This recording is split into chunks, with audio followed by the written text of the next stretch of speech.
Eu estava no restaurante com minha filha e genro quando eles foram pagar a conta. Foi então que uma desconhecida deslizou uma caixa azul sobre minha mesa e sussurrou: "Você vai precisar disso hoje à noite, Sr. Silva." Antes que eu pudesse perguntar quem ela era, ela desapareceu no estacionamento. Escondi a caixa na minha caminhonete e dirigi para casa, para minha fazenda vazia. Vazia desde que minha esposa se afogou há 10 meses. Quando finalmente a abri, gritei de horror. Estou grato por você estar aqui comigo. Antes de contar o que aconteceu depois, me diga de onde você está assistindo e que horas são agora. Deixe um comentário abaixo. Adoraria saber quem está ouvindo a história deste velho. 10 meses após o funeral da minha esposa, eu estava sentado no restaurante da Dona Beth vendo minha filha mentir na minha cara. "Pai, você parece cansado", disse Beatriz estendendo a mão pela mesa. "Está dormindo bem lá sozinho?" Puxei minha mão para trás. "Estou bem, Beatriz." "Está mesmo?" perguntou Ricardo, meu genro, recostando-se com aquele sorriso ensaiado. "Estamos preocupados. A propriedade tem 450 hectares. O inverno está chegando e você tem 68 anos." Eu me corrigi mentalmente. Não morto. "Claro que não", disse Beatriz rapidamente. "Mas seja realista. Você não consegue manter tudo sozinho. Não sem a mamãe." Ali estava. A faca torcida na medida certa. Marina havia sido minha companheira por 43 anos. Então, há 10 meses, o carro dela foi parar no Rio Doce. Eles tiraram o veículo da água 3 dias depois. Porta do motorista aberta. Ninguém. A correnteza era forte. Disseram que às vezes os corpos nunca aparecem. Enterramos um caixão vazio. "Temos uma oferta", disse Ricardo, deslizando uma pasta pela mesa. "Construtora Pinheiro, 15 milhões de reais. Você poderia se mudar para a cidade, um lugar mais fácil." "Esta é a herança da nossa família", eu disse. "3 gerações da família Silva trabalharam nesta terra." "Pai." A voz de Beatriz rachou.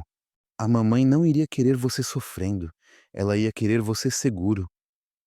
Estudei o rosto da minha filha, 38 anos, mas eu ainda conseguia ver a garotinha que me ajudava a alimentar os cavalos. Algo vivia por trás dos seus olhos agora, porém. Algo preocupado, talvez com medo. "Vou pensar a respeito", menti. Beatriz sorriu aliviada. "É tudo o que pedimos." Ela olhou para Ricardo. "Devemos pegar a conta." Eles se dirigiram ao balcão. Eu os observei pela janela, cabeças juntas, sussurrando. Foi então que ela apareceu. A mulher se materializou ao lado da minha mesa tão subitamente que me assustei. 50 e poucos anos, cabelo grisalho preso, casaco escuro. Ela carregava uma pequena caixa azul. "Senhor Silva?" disse ela, não como pergunta. "Sim." Ela colocou a caixa sobre a mesa. Suas mãos estavam firmes, mas seus olhos se dirigiam ao balcão onde Beatriz e Ricardo estavam. "Você vai precisar disso hoje à noite." Quase um sussurro urgente. "Eu não entendo." 23h15. Atenda quando tocar." Ela olhou para o balcão novamente. "Senhor Silva, não confie em ninguém." Antes que eu pudesse responder, ela se virou e caminhou rapidamente para a saída, desaparecendo no estacionamento. A caixa azul ficou ali, comum e ameaçadora. Olhei em direção ao balcão. Beatriz e Ricardo ainda estavam lá. Nenhum dos dois havia notado. Peguei a caixa e a enfiei embaixo do casaco quando eles se viraram de volta. "Pronto para ir, pai?" perguntou Beatriz. "Sim", consegui dizer. "Vamos." Eles me acompanharam até minha caminhonete, conversaram amenidades, arrancaram outra promessa de que eu pensaria na oferta deles. O BMW preto de Ricardo brilhava no sol da tarde, caro, polido, perfeito na superfície. Esperei até eles partirem antes de colocar a caixa azul atrás do banco. Os 30 minutos de viagem para casa passaram num borrão. As palavras da mulher continuavam circulando. "Você vai precisar disso hoje à noite. Não confie em ninguém." E a maneira como ela olhou para Beatriz e Ricardo. A casa da fazenda estava esperando. 2 andares de madeira branca que Marina e eu havíamos pintado 5 verões atrás.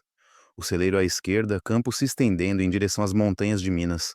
450 hectares de memórias. Carreguei a caixa azul para dentro e a coloquei na mesa da cozinha. Por um longo momento, apenas a encarei. Então fiz café. Qualquer coisa para evitar abri-la.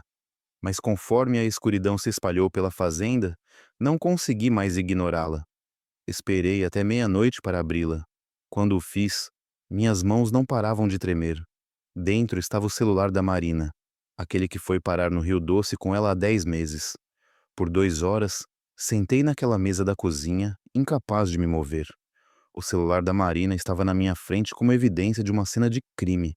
O relatório oficial dizia afogamento acidental. O carro dela foi parar no Rio Doce durante uma tempestade. Acidente de veículo único. Caso encerrado. Mas esse telefone contava uma história diferente. Peguei-o cuidadosamente. A tela acendeu. Bateria cheia, 100%, depois de 10 meses. O papel de parede me atingiu como um soco no peito. Nossa festa de Quatro Island no aniversário de casamento. Marina naquele vestido azul. Meu braço ao redor dela. Nós dois rindo. Os olhos dela brilhantes. Viva. Isso foi 3 anos atrás. Pressionei o ícone do telefone. Lista de chamadas vazia. Mensagens vazias. Tudo limpo exceto por aquela única foto. Minha garganta apertou. Me levantei. Caminhei até a janela. Lá fora, a escuridão havia engolido a tia fazenda. Nenhuma luz por quilômetros. O isolamento parecia ameaçador agora. Me forcei de volta à mesa. Foi então que notei o papel enfiado entre o telefone e sua capa. Consegui tirá-lo, pequeno, dobrado, apertado. 23h15, a tenda. O relógio da cozinha marcava 22h47. Eu deveria ligar para alguém. Normando, a polícia. Mas as palavras da mulher ecoavam. Não confie em ninguém. Ela olhou para Beatriz e Ricardo como se fossem perigosos. Minha própria filha. A ideia era absurda. Mas o celular da Marina estava na minha frente. Impossível e real. Fiz café fresco e verifiquei as portas. Algo que havia começado a fazer depois que Marina morreu. O relógio avançava. 23h02, 23h09, 23h14. A disciplina militar entrou em ação. Seja lá o que fosse isso, eu enfrentaria. Coletar informações primeiro, manter a calma. Às 23h15 exatamente, o telefone tocou. Born to Run do Springsteen. A favorita da Marina. Nossa música de casamento. O som despedaçou o silêncio. Minha mão tremeu quando alcancei o telefone. Número desconhecido, em letras brancas. Pressionei verde e levei ao ouvido. Alô? Silêncio. Não ar morto. Eu podia ouvir respiração ou zumbido eletrônico. Alô? Mais alto agora. Quem é? Mais silêncio. Então, finalmente, uma voz. Veio distorcida, mecânica, alterada como um sintetizador. Mas por baixo eu podia jurar que ouvia algo familiar. Uma cadência que eu conhecia. A voz disse uma palavra, meu nome. E apesar de tudo, por meio segundo pensei. Marina? Não confie na Beatriz, não confie no Ricardo.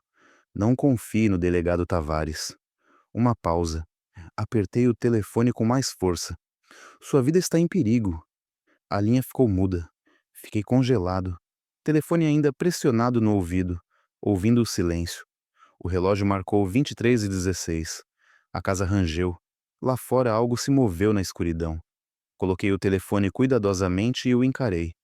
A tela escureceu, depois ficou preta. Um homem velho sozinho, numa casa vazia, segurando o telefone da esposa morta, sendo avisado para desconfiar da própria família. Não dormi naquela noite. Como poderia? Cada som me deixava tenso.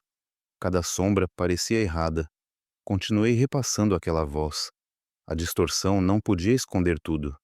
Havia algo por baixo. Algo que fazia minha pele arrepiar com reconhecimento e impossibilidade. Marina estava morta. Eu havia me sentado durante o serviço memorial, assistido eles baixarem um caixão vazio no solo mineiro, aceito a solidariedade, as caçarolas, os silêncios desconfortáveis. Mas alguém tinha o telefone dela. Alguém sabia coisas. Alguém estava me avisando. No amanhecer, eu ainda estava sentado naquela mesa, o telefone na minha frente, perguntas se multiplicando na minha cabeça. Quem era a mulher no restaurante? Quem fez aquela ligação? O que Beatriz e Ricardo tinham a ver com tudo isso? E o delegado Tavares, por que me avisar sobre ele? Eu precisava de respostas e sabia exatamente por onde começar a procurar. Às 7 da manhã, estava sentado na antiga mesa da Marina, a ligação repassando na minha cabeça. Oh, aquela voz distorcida. Aqueles nomes. Beatriz Ricardo Delegado Tavares. Puxei registros de propriedade online. A fazenda ainda estava no meu nome. Nenhum ônus, nenhuma bandeira vermelha. Pesquisei arquivos de notícias sobre o acidente da Marina. A mesma história em todo lugar. Acidente trágico, condições de tempestade. Veículo recuperado. Nenhum corpo encontrado. Caso encerrado. Nada que explicasse o telefone de uma mulher morta ou um aviso à meia-noite. Às 9h, cascalho rangeu na entrada. O sedã prata de Beatriz. Minha mandíbula enrijeceu. Eles saíram carregando copos de café caros, do tipo de Belo Horizonte, 40 quilômetros de distância. Uma viagem especial, não casual. Encontrei-os na porta. Pai. O sorriso de Beatriz era brilhante, ensaiado.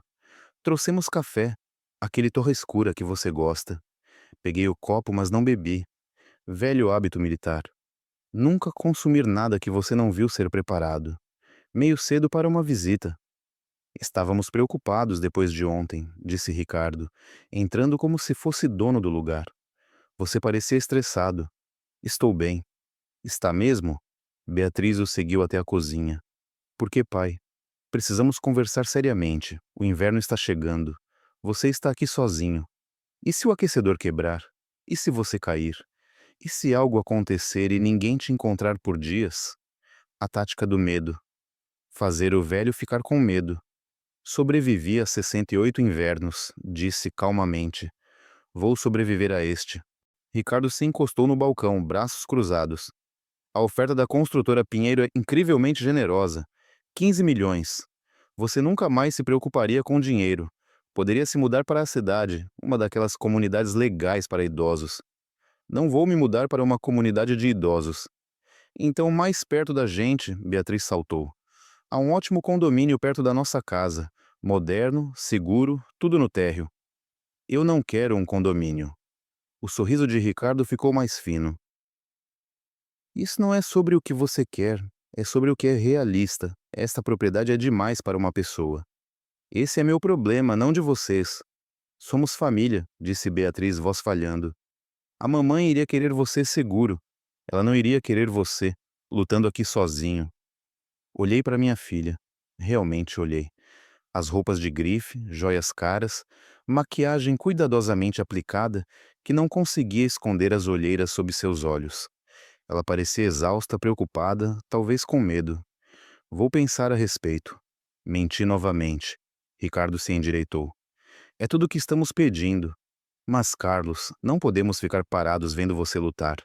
Faremos o que for necessário para te ajudar de um jeito ou de outro. As palavras ficaram no ar. Promessa ou ameaça? Devemos ir, disse Beatriz rapidamente. Deixar o pai pensar. Ela apertou meu braço. Nos ligue se precisar de qualquer coisa, por favor. Caminhei com eles para fora e os assisti partir. Pelo vidro traseiro do BMW de Ricardo, suas cabeças estavam juntas, conversando sobre mim, sobre a fazenda, sobre o que quer que não estivessem me contando. Não confie na Beatriz, não confie no Ricardo. O copo de café ficou no balcão. Despejei-o na pia. Depois que saíram, fiz o que deveria ter feito meses atrás. Abri a conta de e-mail da Marina, aquela que compartilhávamos para assuntos domésticos. A mensagem mais recente foi enviada 2 dias antes de ela morrer, para um advogado criminal em São Paulo chamado Bernardo Klein. Assunto: investigação confidencial. Minhas mãos tremiam enquanto clicava no e-mail. A mensagem era breve, enigmática. Sr. Klein, reuni as evidências que discutimos. Levarei a documentação para nossa reunião na próxima semana.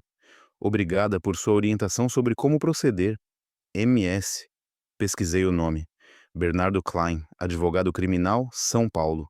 Suas especialidades: crime organizado, casos da lei do crime organizado, defesa contra processos federais. Por que Marina precisaria de um advogado criminal? Cavei nos registros da nossa conta bancária compartilhada. Saques em dinheiro grandes. 40 mil reais em março, 60 mil reais em maio, 100 mil reais em julho. Todos marcados como despesas comerciais, mas nenhum recibo. 200 mil reais se foram 6 meses antes de ela morrer. Abri a gaveta da mesa dela, procurando. Atrás de contas velhas, encontrei um pequeno diário de couro, manuscrito. As entradas eram esparsas, vagas, mas as últimas páginas fizeram meu sangue gelar. Vi eles novamente ontem à noite. Propriedade Norte, 2 horas da manhã. 3 veículos, descarregando algo nas cavernas. R. Sabe que estou observando. Devo ser mais cuidadosa. Evidência quase completa. SC diz: espere pelo momento certo. Em breve. As entradas pararam 2 semanas antes da morte dela. R. Ricardo. Ao meio-dia, uma batida chacoalhou a porta. Enfiei o diário de volta e fui atender. O delegado Wagner Tavares estava na minha varanda, chapéu na mão, sorriso amigável colado no rosto. Ele havia estado no serviço memorial da Marina, havia pessoalmente supervisionado a investigação do acidente. Carlos, tem um minuto? Algo surgiu sobre o acidente da Marina. Dei um passo para o lado. Que tipo de algo? Uma nova testemunha apareceu. Diz que viu outro veículo naquela noite seguindo o carro dela antes de sair da estrada. Meu coração acelerou. Seguindo ela? É o que afirmam. Queria perguntar. A Marina mencionou alguém a incomodando? Algum problema? Mantive meu rosto neutro. Não, nada. Tavares assentiu lentamente, olhos escaneando essa cozinha. Eles demoraram na mesa, a mesa da Marina. Você já explorou aquelas cavernas na seção norte da sua propriedade? A pergunta ficou no ar. Muito específica, muito estranha. Não desde que éramos jovens, menti. Por quê? Só curioso. Propriedade desse tamanho, formações naturais. Ele sorriu, mas não chegou aos olhos. Bem, te aviso se algo mais surgir.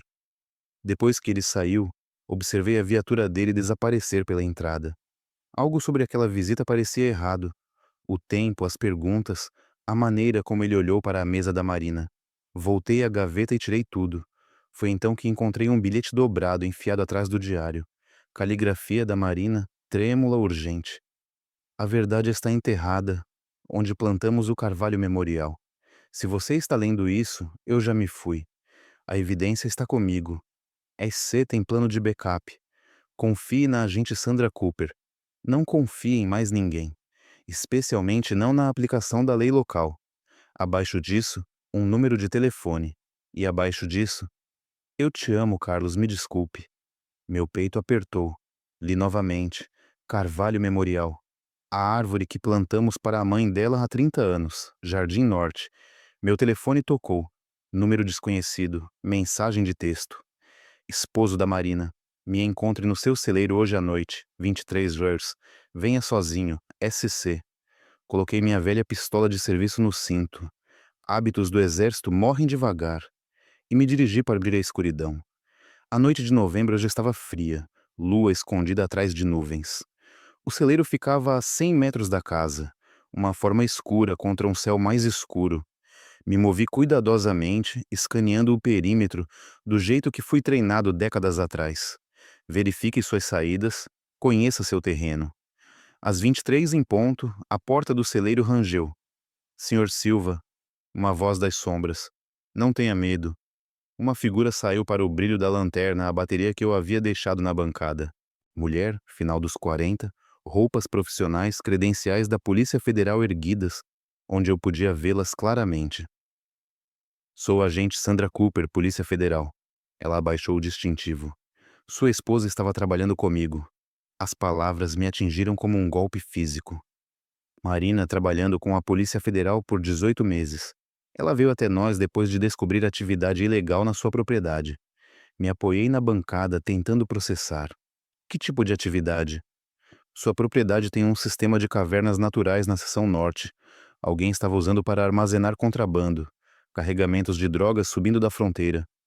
Quem? A expressão de Cooper se enrijeceu. Sua filha Beatriz está envolvida, mas não acho que ela entende completamente do que faz parte. Meu estômago despencou. Seu genro Ricardo Teixeira. Ele é o jogador-chave. Dívidas de jogo. 900 mil raidos no fundo do poço com pessoas perigosas. Ele foi abordado por uma organização. Ofereceram uma saída. Usar sua propriedade como ponto de passagem. Armazenar carregamentos nas cavernas temporariamente. Depois movê-los para o norte. E Marina descobriu.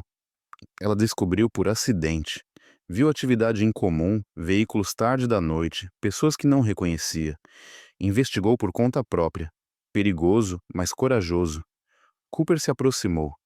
Quando ela veio até nós, pedimos para ela ajudar a construir o caso, reunir evidência, documentar tudo. Ela fez. Por mais de um ano, coletou provas, fotografias, gravações, registros financeiros. Então alguém descobriu, eu disse. Cooper assentiu, emoção rachando sua fachada profissional. Acreditamos que o carro dela foi sabotado, para parecer que ela perdeu o controle. Ela foi parar no rio, mas não foi acidente. Sua voz abaixou. Eu era a minha encarregada dela, deveria tê-la protegido melhor. O celeiro pareceu menor de repente, mais frio. A evidência que ela coletou, ela enterrou em algum lugar desta propriedade antes de morrer. Estivemos procurando por meses.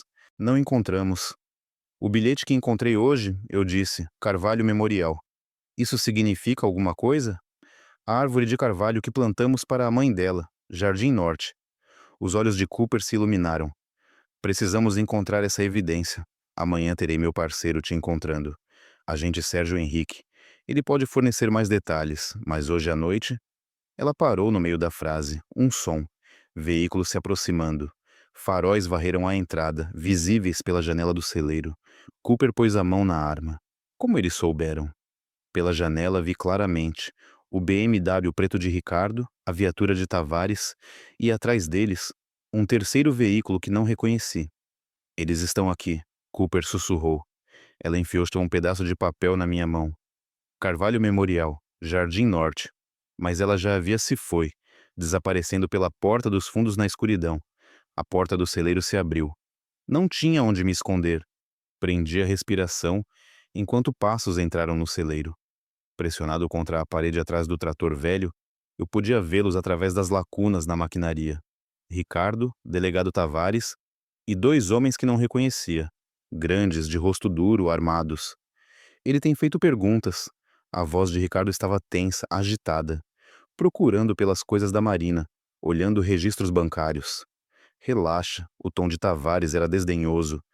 Ele é um homem velho, não sabe de nada. Aquela agente federal tem farejado por aí novamente, Cooper. E se Marina contou algo para ela antes? Ela não teve tempo de contar nada para ninguém. A voz de Tavares ficou fria. Nós garantimos isso. As palavras me atingiram como uma bala. Tavares, o delegado que havia investigado a morte da Marina, que havia estado no seu serviço memorial com um chapéu no peito, havia sido parte de matá-la. Uma terceira voz falou pesadamente acentuada.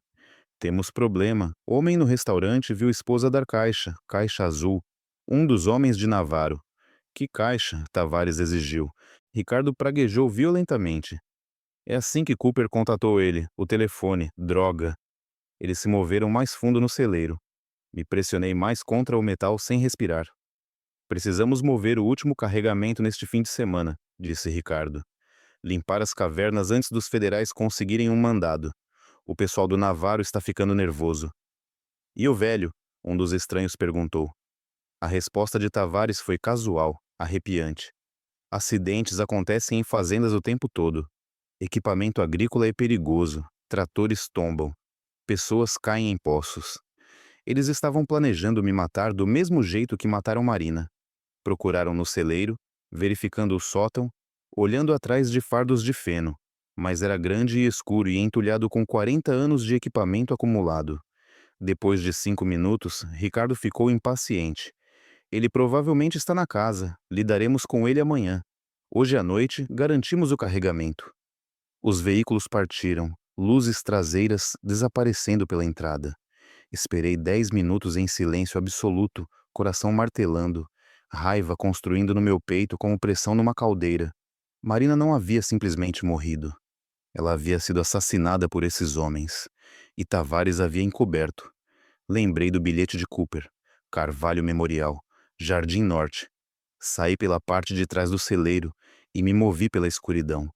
O Jardim Norte ficava a 200 metros, perto da linha de árvores onde Marina costumava caminhar nas tardes. O Carvalho Memorial se erguia massivo contra o céu noturno. 30 anos de idade, plantado no dia em que enterramos a mãe da Marina. Havíamos escolhido aquele local juntos porque tinha vista das montanhas. Me ajoelhei na base e comecei a cavar com as mãos. O chão de novembro estava meio congelado. Meus dedos rasparam contra raízes e pedras. Cavei mais rápido, mais fundo, desespero e raiva me empurrando adiante. Marina havia escondido algo aqui. Evidência. O que quer que ela morreu protegendo. Meus dedos bateram em algo sólido. A borda de um container à prova d'água. Arranquei a terra ao redor, arrancando-o livre, solo voando. Pai, pare, me virei. Beatriz estava lá, lanterna na mão, lágrimas escorrendo pelo rosto. Ela não estava sozinha. 2 homens a flanqueavam, grandes, armados, rostos duros. Atrás deles, Ricardo emergiu das sombras. Sinto muito ter chegado a isso, meu genro disse. Me levantei lentamente, mantendo a caixa atrás de mim. Pai, por favor. A voz de Beatriz rachou. Dê a caixa para o Ricardo. Você não entende o que está fazendo. Entendo que sua mãe está morta por causa de vocês. Beatriz se encolheu. Eu não sabia. Juro que não sabia o que Ricardo estava fazendo. Cale a boca, Beatriz. A voz de Ricardo cortou como lâmina. Como você pôde? Olhei para minha filha. Como pôde fazer isso conosco? Estávamos nos afogando em dívidas. A empresa, a casa, tudo. Ricardo disse que era só armazenamento, só por alguns meses. Não sabia que eram drogas, não sabia que a mamãe descobriu, não sabia que eles iam. Ela desabou de joelhos soluçando. Os homens armados se aproximaram. Senhor Silva, essa caixa nos pertence. Entregue para que possamos destruir o que sua esposa morreu protegendo. Ricardo sinalizou para os homens. Um motor rugiu. Um sedã sem identificação atravessou a cerca. Cooper ao volante. Porta do passageiro aberta. Carlos, entre. Corri. Tiros estouraram. Tiros de aviso, altos. Mergulhei no carro, caixa apertada contra meu peito. Cooper pisou fundo, atravessando a cerca para ir à estrada dos fundos. Atrás de nós, os homens de Ricardo correram para veículos. Você está bem? Os olhos de Cooper piscaram para mim. Estou bem. Ela dirigiu como se tivesse sido treinada para isso. Tática, agressiva. Os perdemos nas estradas rurais. 30 minutos depois, um pequeno motel fora de Governador Valadares, quarto 107. Cooper trancou a porta. Vamos ver pelo que ela morreu. Coloquei a caixa na cama. Minhas mãos tremeram quando a abri. Dentro, um drive USB rotulado Evidência MS, o Diário da Marina, e um envelope selado endereçado a mim. Cooper plugou o USB no laptop dela. Abriu o envelope. A caligrafia da Marina ficou borrada. Carlos, meu amor, sinto muito pelos segredos. Quando você ler isso, eu já terei partido. A evidência neste drive vai pará-los. Dê para Sandra Cooper. Confie na Polícia Federal. Por favor, não culpe Beatriz. Ricardo a manipulou. Seja forte. Viva sua vida. Eu te amo sempre. Marina. Minha garganta se fechou. Cooper se concentrou na tela. Carlos, olhe. Fotos. Atividade noturna nas cavernas, veículos, rostos. Arquivos de áudio. Ricardo negociando, discutindo carregamentos. Registros financeiros, trilhas de dinheiro, contas offshore. Depósitos de Tavares. Mapas das cavernas marcados com datas e horários. É tudo o que precisamos, Cooper respirou. Uma batida na porta. Cooper checou o olho mágico. É Henrique? Agente Sérgio Henrique entrou. Alto, início dos 50, braço numa tipóia. Senhor Silva, sinto muito sobre sua esposa. Ela foi incrivelmente corajosa. Apertei sua mão. Henrique puxou uma cadeira. A organização é dirigida por Arturo Navarro, cartel mexicano. Delegado Tavares está na folha de pagamento deles há 2 anos, com 75 mil reais por mês. As dívidas de jogo de Ricardo totalizavam 900 mil reais. Na Marina, a linha de freio foi cortada. Veículo sabotado para parecer acidental. Suspeitávamos, mas não podíamos provar. Ele gesticulou para o laptop. Até agora. Quando nos movemos? Precisamos de 2 dias. Equipes da Polícia Federal de vários escritórios regionais. Fazemos isso direito. Derrubamos toda a rede. Consegue atrasá-los? Mantê-los pensando que você não tem a evidência? Olhei para a carta da Marina novamente, sua caligrafia, seu amor. 2 dias. Olhei para Henrique. 2 dias. Posso fazer isso.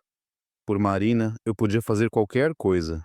48 horas pareceram 48 anos. 2 dias de espera. 2 dias fingindo normalidade enquanto equipes da Polícia Federal se posicionavam ao redor da minha propriedade como sentinelas invisíveis. 2 dias sabendo que minha filha era parte da conspiração que matou minha esposa.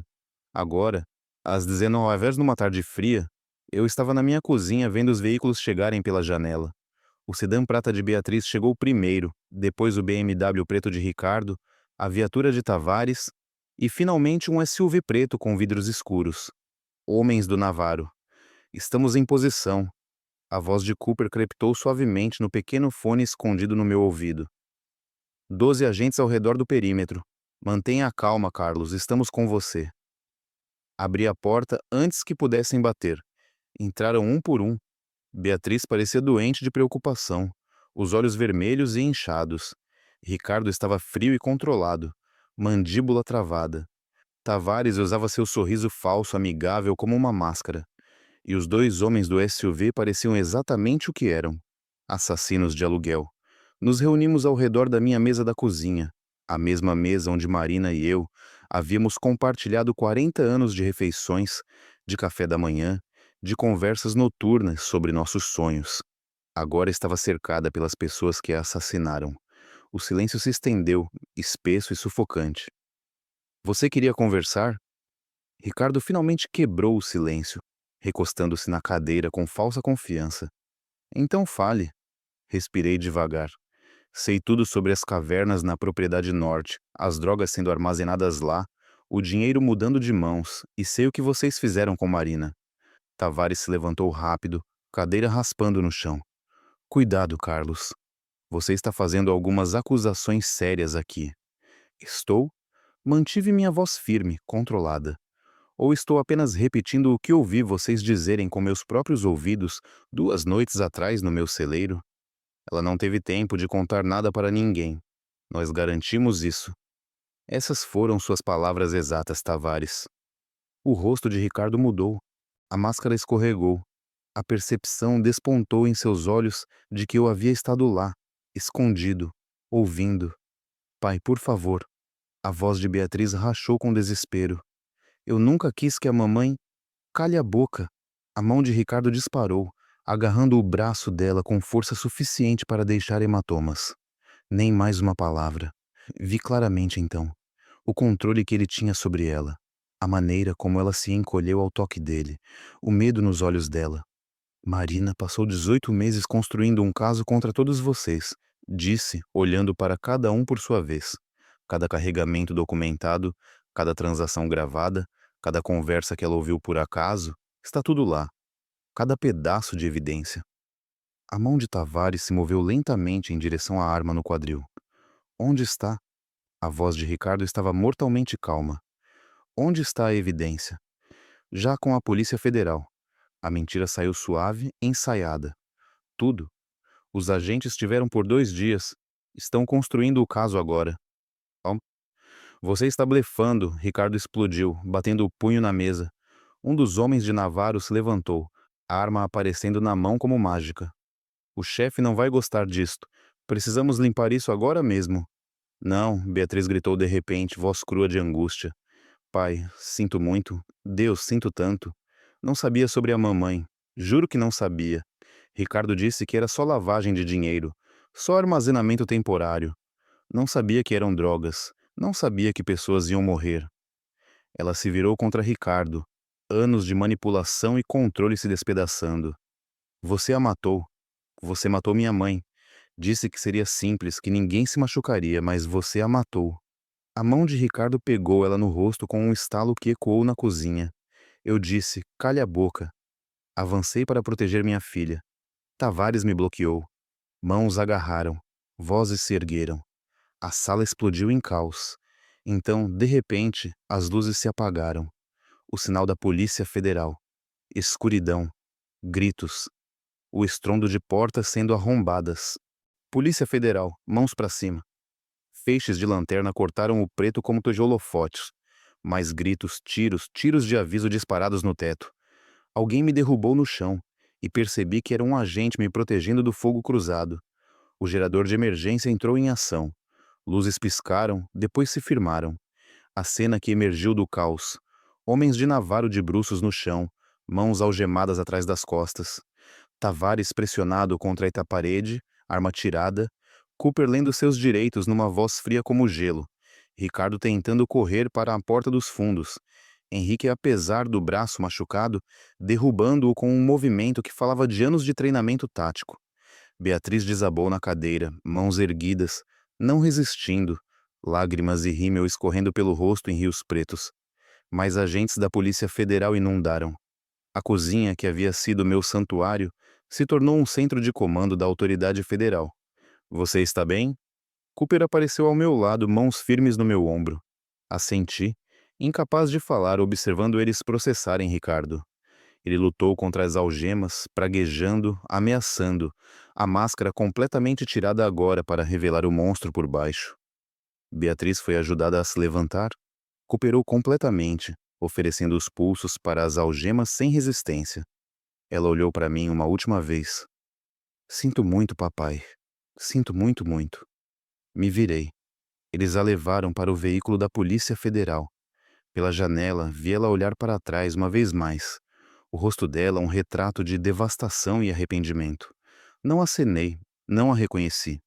Os veículos partiram um por um, luzes vermelhas e azuis desaparecendo na noite mineira, levando embora minha filha, meu genro, o delegado corrupto, os executores do cartel, levando embora a conspiração que havia assassinado minha esposa. A casa da fazenda ficou silenciosa, vazia. Só eu e os fantasmas de tudo que havia perdido. 3 meses depois, o mundo parecia diferente. Ou talvez eu olhasse para ele diferente. A primavera havia chegado a Minas Gerais. Fiquei na varanda da casa da fazenda, sol da manhã quente no meu rosto. Os julgamentos haviam acabado. Ricardo Teixeira, 25 anos de prisão federal sem condicional. Beatriz, acordo judicial, 8 anos. Delegado Tavares, 15 anos. Arturo Navarro, extraditado para o México. 2 dúzias de outros presos. A operação do cartel desmantelada. Justiça. Consolo frio, mas justiça. Uma semana após os julgamentos, voei para São Paulo. O escritório de Bernardo Klein era todo vidro e horizonte paulistano. Seu sorriso era caloroso. Sua esposa era notável, Sr. Silva, incrivelmente corajosa. Ele tirou uma pasta. Marina montou um fundo fiduciário antes de morrer. Os saques em dinheiro. Ela estava financiando secretamente. 1.275 mil reais. Minha garganta apertou. Ela queria você protegido, a fazenda segura. Klein deslizou um envelope pela mesa. Ela deixou isso para você. Abri com mãos trêmulas. Meu querido Carlos, se você está lendo isso, minha missão está completa. O fundo manterá de a fazenda segura. Não me pranteie para sempre. Viva, Carlos. Realmente viva. Plante jardins. Ajude veteranos a encontrar alegria novamente. É isso que quero para você. Todo meu amor, sempre, Marina. De volta à fazenda agora. A vida havia encontrado um ritmo. O sistema de cavernas foi selado. A seção norte cercada. Bruno e Mariana Costa ajudavam a administrar a propriedade, vegetais orgânicos, criação pequena. A fazenda era lucrativa novamente. Fazia trabalho voluntário no Centro de Crise dos Veteranos, em Governador Valadares 3 dias por semana. Normando visitava todo fim de semana. Estávamos mais próximos agora do que nunca. Havia visto Beatriz uma vez, visita na prisão, emocional. Ela estava diferente, sóbria, assumindo responsabilidade, fazendo terapia. A estrada para o perdão seria longa. Talvez possível algum dia, mas não hoje. Esta manhã, caminhei até o Jardim Norte. O carvalho memorial estava em plena floração primaveril. O chão onde cavei a evidência estava coberto de flores silvestres agora. Cooper as havia plantado. Para Marina, ela disse. Fiquei lá, sol aquecendo meu rosto. Consegui, Marina. Consegui justiça para você. A fazenda está segura. Eu estou seguro. Lágrimas vieram, mas não amargas. Você estava certa. A vida continua. E vou vivê-la por nós dois. Vento através das folhas soou como um sussurro. Paz, finalmente. Não felicidade ainda, mas paz. E isso era suficiente. Me virei de volta para a casa da fazenda, Bruno e Mariana acenando na distância. Aos 68, Havia aprendido que força não é sobre nunca quebrar, é sobre o que você faz depois de ter sido despedaçado. Marina sabia disso, e parado aqui na terra que ela morreu protegendo, finalmente entendi. Olhando para trás em tudo, percebi como estava cego. Confiei muito fácil, amei muito profundamente sem ver os sinais de alerta. Essa é minha história verdadeira. Uma dessas histórias de avô sobre perda, traição e o preço da ignorância. Deixe-me contar o que aprendi para que você não acabe como eu. Primeiro, confie nos seus instintos. Quando algo parece errado, provavelmente está. Ignorei as mudanças sutis na Beatriz, a maneira como o Ricardo olhava nossa terra com olhos calculistas. Não cometa meu erro. Segundo, proteja o que importa. Marina morreu tentando salvar nosso legado. Ela viu o perigo que me recusei a ver. Guarde sua família, sua casa, seus valores antes que seja tarde demais. Terceiro, apoie-se em Deus. Nas minhas horas mais escuras, quando não tinha mais nada, a fé me carregou. O Senhor trabalha de maneiras misteriosas. Ele me trouxe o telefone da Marina quando precisei de respostas. Ele mandou a agente Cooper quando precisei de proteção. Ele me deu força quando pensei que quebraria. Esta é uma história verdadeira. Minha história verdadeira, não como outras histórias de avô que você ouve ao redor da lareira. Esta é real, crua. O tipo de história de avô que deixa cicatrizes, mas ensina verdades. Obrigado por ouvir minha história. Se ela te tocou, deixe um like, escreva em um comentário o que mais te falou e se inscreva no canal. Muitas outras histórias estão chegando. Este não é o fim do meu. Este é apenas o começo de algo melhor.